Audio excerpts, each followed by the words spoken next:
The Senator from Bath County, Senator Deeds. Mr. President, I rise on a point of personal privilege. Senator has the floor. And this is on a totally unrelated matter. We are still Virginians. Today, I rise to speak about an exemplary Virginia 19th century hero, Thomas Jonathan Stonewall Jackson. Stonewall Jackson was born in 1824 in Clarksburg, in which is now West Virginia, and died in 1863 near Chancellorsville. He's buried in Lexington. He taught for 10 years at the Virginia Military Institute. He was a devout Presbyterian. You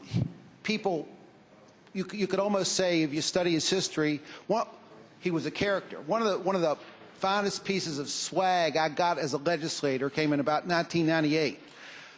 Bud Robertson, who used to teach at Virginia Tech, wrote the definitive biography of Stonewall Jackson, and he brought copies of the biography around for legislators, and it's about 1,000 pages. It's a good bit of reading. You learn more than you ever want to know about an individual.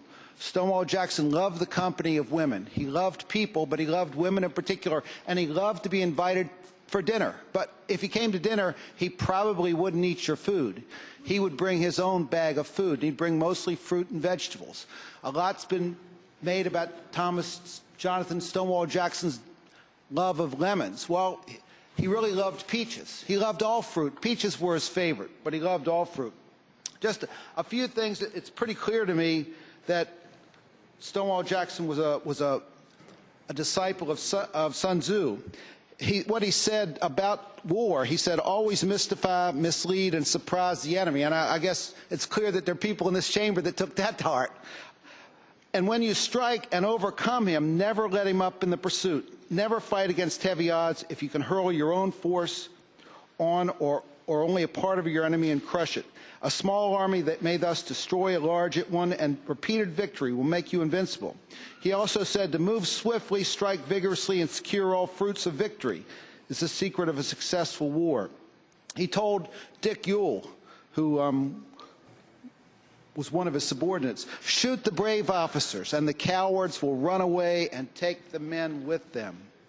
He was a leader of men, too. If you'll read about General Jackson, you'll find that he was much beloved in the Corps, even though he worked his men to death. He said, the Army stays here until the last wounded man is removed. Before I will leave them to the enemy, I will lose many more men.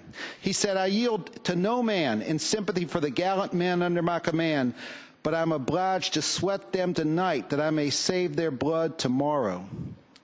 He said, never take counsel of your fears. He was a religious man. He said, my religious belief teaches me to feel as safe in battle as in bed. God has fixed the time for my death. I do not concern myself about that, but to always be ready, no matter when it may overtake me. He said, duty is ours. Consequences are God's. He said this. He said, when war does come, my advice is to draw the sword and throw away the scabbard. General Jackson was certainly one of the inspirational people of the middle part of the 19th century of the American Civil War. And I'd ask today, when we adjourn in memory and respect of General Jackson. Thank you, Senator. Are there other matters to come before